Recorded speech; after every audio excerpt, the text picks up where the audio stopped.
Today, I have this lovely and bright box to present with you. This I like to call the Rolex Collector's Dream. Here we have every iteration of the Oyster Perpetual line that was released in September 2020. And it's truly a magnificent box, and it's actually quite hard to find every single colour in one place, but we have them here today and we're going to delve a lot deeper into that.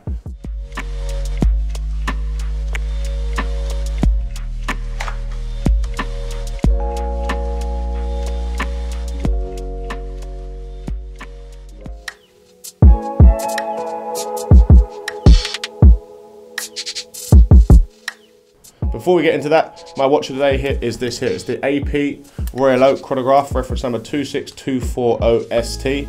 This is the 50th anniversary model, which has the .02 reference, which is now discontinued. This watch I bought last year, and I've done a video on it when AP released the 50th line to celebrate obviously 50 years of the Royal Oak. And it's got the 50th anniversary stamp on the rotor post on the back of the watch, which is pretty cool, as you can see up on screen now.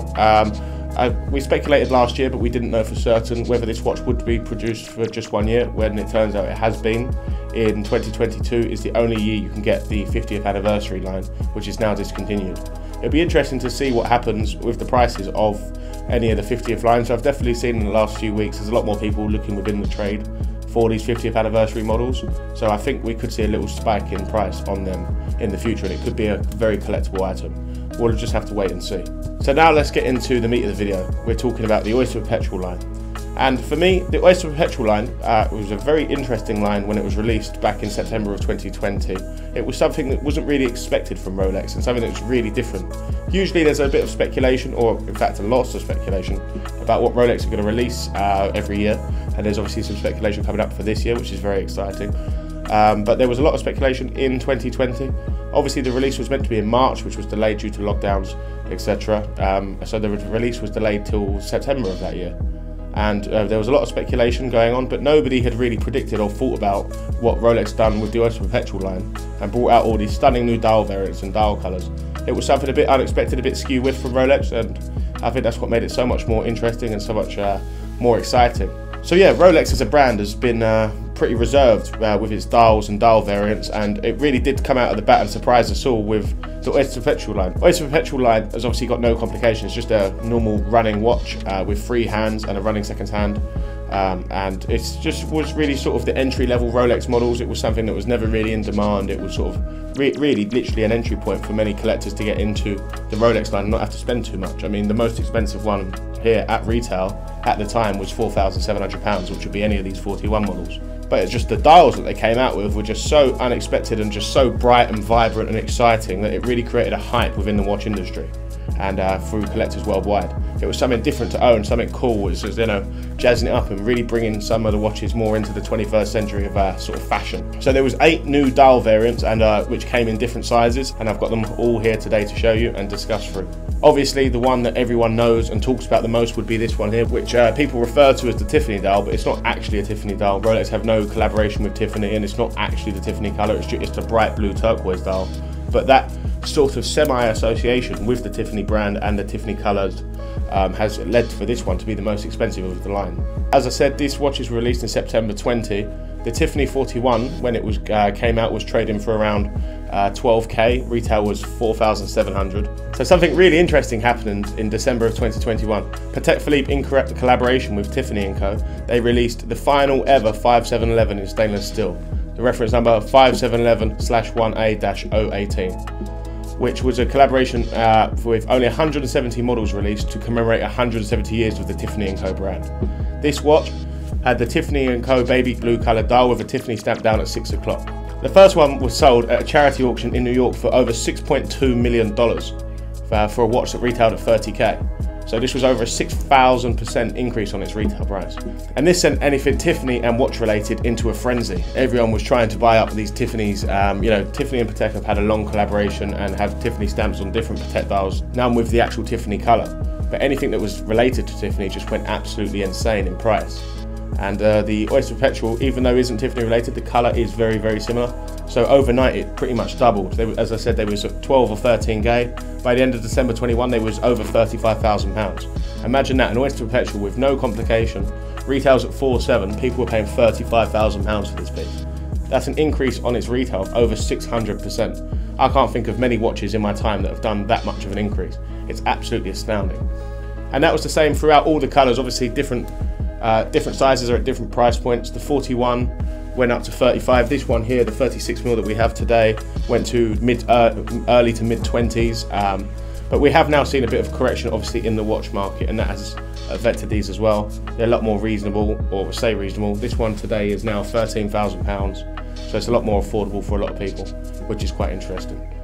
As I said, the bright colours are what really sparked the interest for a lot of people. So the bright ones are the ones that have been selling for the most. You have ones like the red and the yellow would be the next most expensive in the two. In the 41 range, they're both around 13,500, 14,000. But obviously in the 31 it's a bit cheaper at 8,000. The yellow is sort of a mustard yellow, but it's more of a Marmite colour for me. I mean, people either love it or hate it. You get some people that are absolutely astounded by the colour and really just have to have it. For me, I don't really understand it. I don't think it's the best colour dial. There's a lot better ones in the range, but it's an interesting one to have. But I think this is more of a complementary watch in a collection. You wouldn't buy this watch and wear this watch every day. You couldn't really give it a daily wrist time because you can't really pair it with much, I would say. I think it's an interesting one to have in the line. It definitely complements the other colours, but for me, it's just definitely not my favourite. One of the ones that I think is most interesting, and especially interesting in terms of sizing choice, would be this one here, the Candy Pink. The Candy Pink is only available in 31 and 36. Rolex haven't actually ever given a reason for this, and a lot of people didn't realise this. There's a bit of, actually, I've had a lot of customers contact me, especially at the start when they came out in 2020 and early 21, saying, "Oh, I want the Candy Pink in a 41," and I'd have to explain to them and disappoint them that actually it doesn't come in a 41. I'm not so sure why. There's not actually been any given reason for it. I mean, the dial colour is really cool on it, and it's, I have to say, out of all the dial colours that we've seen released, and going against the grain of the watch industry and the traditional Swiss watchmaking houses, I think the pink one is the most sort of outlandish and out there from the collection, and I think that's quite cool. I mean, you don't see hot pink on a lot of watches. Obviously, it's not one that I would wear myself. However, I do think it is just like a bit different and a bit cool, and it's an interesting thing that they didn't release it in the 41. We're not sure why. Maybe they will do one day, maybe they won't. But for now, the 36 is the biggest one you can get in that size. They're about 11 grand at the moment, retailed at 4.5. It's a really cool looking watch, and I think it does complement the wrist really well. And it's, you know, it's nice to jazz up an outfit with that lovely pink colour. Following on for the pink, we've got this one here, which is the green dial. Green and Rolex obviously go hand in hand. It's been the brand's ethos, the brand's sort of traditional colour for years. So the green has been performing well. It's one that people want. It's more of like a flat green than you'd see on the Hulk, more similar to like the GMT. It's quite a cool looking watch for sure. And yeah, so they're traded for around like sort of double the retail price now, around 8,500. And yeah, I think green and Rolex, you can never go wrong. So I, for one, am a fan of that. And what do you guys think on that one? One thing that I do think is quite cool is the silver dial, which is up on screen now. It's got the gold accents and gold indices, which is a bit different. Obviously, on a completely still watch, to have gold indices is a bit of an interesting move, and people do really like that as well. So yeah, that's a cool one. And obviously, you just got the black, which I think is a little bit plain, but it's, you know, it's nice to wear as like a little everyday, especially if you're getting it at retail, which is about 5 grand now. It's a nice little watch for every day. It sort of makes a difference being a 41 instead of being a 39. This one here, the bright blue, Rolex call it the bright blue, which I think is a bit weird when really, obviously this one's a lot brighter and this one is significantly darker, but I mean, I don't really know what's gone on with the dialing naming there. So those three are really cool watches, the blue, the black and the silver. And they also trade for more than retail, just not as much as the others, because I think the whole point of the OP line in sort of collector's eyes is the quirkiness and the funness of all the different bright colours. My favourite out of these ones would be the blue dial. I think it looks really nice. I think it has a no complications, everyday stainless steel brushed bracelet watch. They're great to wear every day and they're not sort of outlandish and out there in your face. So that was a sort of a roundup of all the Oyster Perpetuals that was released in 2020. There has been a lot of demand around them and a lot of excitement around them, so I thought it would be good to sort of show you all the different ones and discuss through them and tell you about my favourites. And my favourite would be the Tiffany Doll. I did actually have one of these and I sold it way before it jumped up for about 8 grand, which I was a bit gutted about when they went to 35, but you know, you can't win them all. I still think it's a great watch and I'd like to own one again at a more reasonable price. So yeah, that's my favourite. Be interesting to hear what you guys think. Which one would you choose out of this collection? And what did you think of the release of the Oyster Perpetuals? Are you a fan? Let me know down in the comments. Thanks for tuning in for another episode at Trilogy. If you're looking for a new watch, don't forget to phone Frankie first.